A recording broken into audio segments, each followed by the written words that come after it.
बिस्मिल्लाहिर्रहमानिर्रहीम। अस्सलामुअलैकुम। होपलेस मेडिकोज़ में आप सबको खुशामदीद। उम्मीद करता हूँ आप सब खैरियत से होंगे। आज का हमारा टॉपिक फ़ेज़ 2 रिएक्शंस का है, और अगर आपने अभी तक चैनल को सब्सक्राइब नहीं किया तो सब्सक्राइब कर दीजिए और बेल का आइकन दबा दीजिए ताकि आने वाली वीडियोज़ का नोटिफिकेशन आपको मिलता रहे। नेक्स्ट वीक से इंशाल्लाह हमने ऑटोनॉमिक नर्वस सिस्टम स्टार्ट करना है।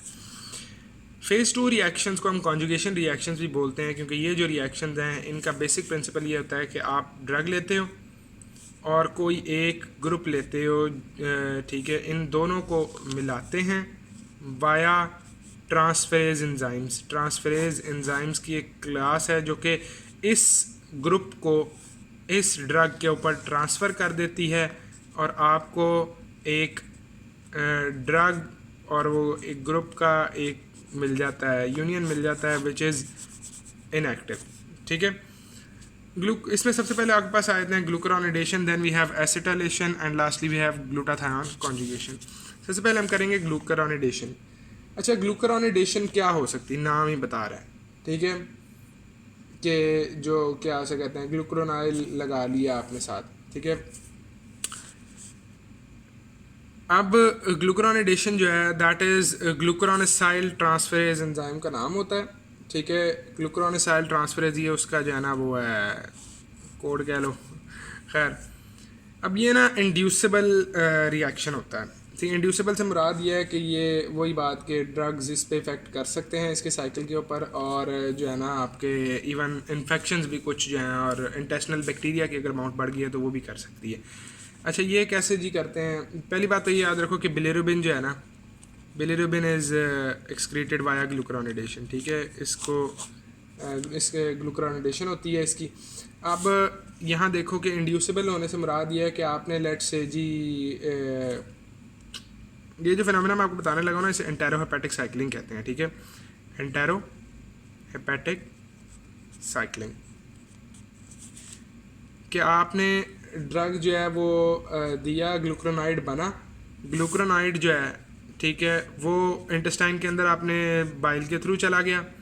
इंटेस्टाइन के अंदर जाने के बाद जो इंटेस्टाइन के अंदर बैक्टीरिया हैं, उन बैक्टीरिया के जो ग्लूकुरोनिडेजेज हैं जो कि इस ग्लूकुरोनाइड्स को ब्रेक डाउन करते हैं इनटू जो आपका ड्रग है प्लस ग्लूकुरोनाइल ग्रुप। अच्छा, वो जो है इसको वापस जो है फ्री ड्रग के अंदर कन्वर्ट कर देते हैं, और ये फ्री ड्रग दोबारा आपकी बॉडी के अंदर एब्जॉर्ब हो जाता है और ये साइकिल रिपीट होता रहता है, ठीक है। इसे इंड्यूसिबिलिटी कहते हैं, एंटेरोहेपेटिक साइक्लिंग कहते हैं, ठीक है। अच्छा, और ना ग्लूकुरोनासाइल ट्रांसफरेज जो है ना एंजाइम, उसकी रिड्यूस्ड एक्टिविटी होती है नियोनेट्स में। इसकी वजह से ना हम नियोनेट्स को एक ड्रग होता है क्लोरमफेनिकोल, ठीक है, क्लोरमफेनिकोल, ये हम नहीं देते नियोनेट्स को। क्यों?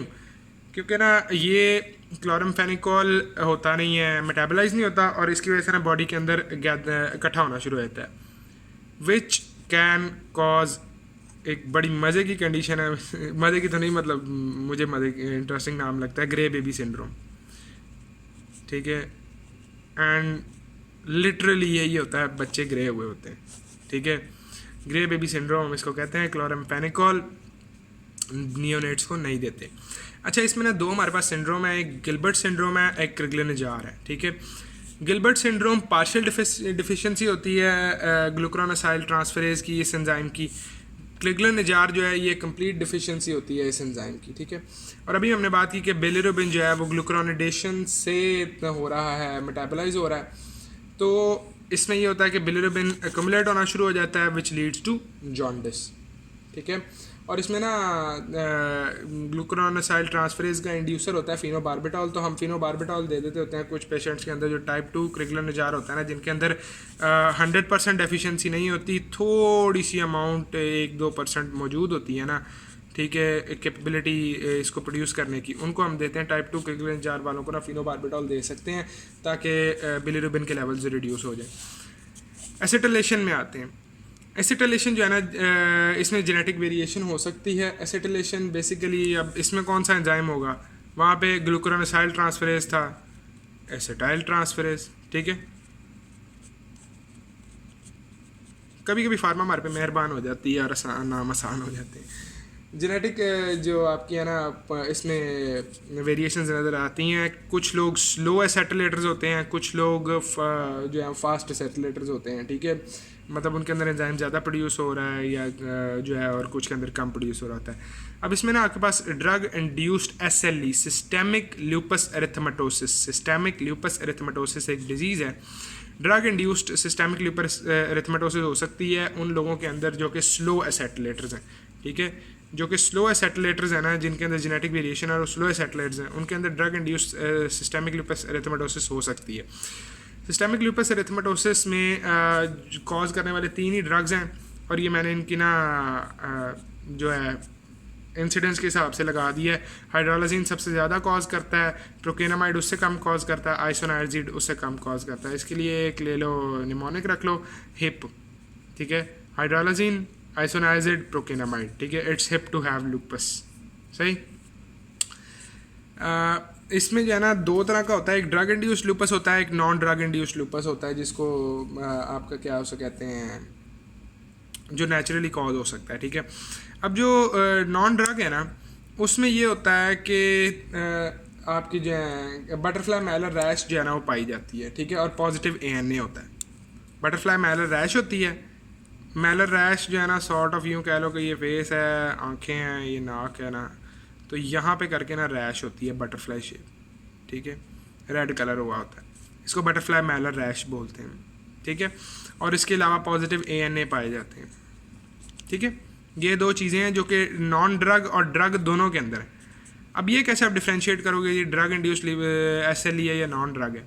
ये ऐसे पता लगता है कि भाई देखो, पहली बात तो ये है कि ड्रग रोक के देख लो, अगर ये इन तीनों ड्रग्स में से किसी एक पे है पेशेंट, ड्रग रोको सबसे पहले, सही। ड्रग रोकोगे तो आपको पता लग जाएगा कि जनाब वाला ये ड्रग थी या नॉन ड्रग थी, सिम्टम्स रिवर्स हो जाते हैं। दूसरा, एंटी हिस्टोन एंटीबॉडीज़ पाई जा सकती हैं। लास्टली, ग्लूटाथायोन कॉन्जुगेशन हमारे पास इंपॉर्टेंट है, क्योंकि ये हेपेटिक टॉक्सिसिटी कॉज करते हैं, टॉक्सिक मेटाबोलाइट बन जाता होता है इसकी वजह से, इस रिएक्शन से रिलेटेड।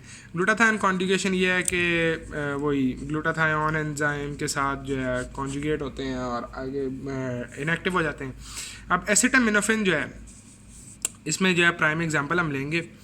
एसिटामिनोफेन बेसिकली आपके जो पैरासीटामोल है, ठीक है, वो होती है एसिटामिनोफेन, पैनाडोल।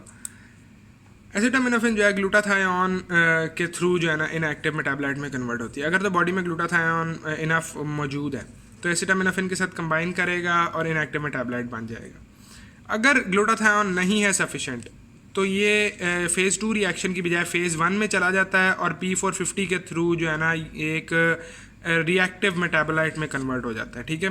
इसके साथ मैंने स्टार डाला है, ये हाईली रिएक्टिव मेटाबोलाइट है, ठीक है। इस हाईली रिएक्टिव मेटाबोलाइट में कन्वर्ट हो जाता है। ये हाईली रिएक्टिव मेटाबोलाइट जो है, अगर तो आपके पास ग्लूटाथायोन के रिजर्व्स पड़े हुए हैं तो सेल के अंदर ये दोनों कंबाइन करते हैं और फिर एक अलहदा से इनएक्टिव मेटाबोलाइट बन जाता है, ठीक है। दोनों सूरत में अगर आपके पास ग्लूटाथायोन मौजूद है, ठीक है, तो थोड़ा सा अगर P450 की तरफ चला भी गया एसिटामिनोफेन तो ग्लूटाथायोन के साथ कंबाइन करके इनएक्टिव बन जाता है। लेकिन अगर आपके पास ये है ही नहीं, ग्लूटाथायोन दोनों सूरतों में नहीं है, आपके पास रिजर्व्स भी नहीं है और बिल्कुल ही ना ही है, तो फिर ये जो ऐसे आपके पास इन रिएक्टिव मेटाबोलाइट बनता है ना, ये रिएक्टिव मेटाबोलाइट लिवर की प्रोटीन्स के साथ बाइंड करना शुरू कर देता है, जिसकी वजह से लिवर प्रोटीन्स इनएक्टिव हो जाती हैं। लिवर प्रोटीन्स इनएक्टिव होने की वजह से हेपेटिक सेल डेथ होती है, ठीक है। Therefore, acetaminophen in very large doses can be hepatotoxic। यहाँ हमारा जो है जनरल फार्माकोलॉजी ख़त्म हो जाती है।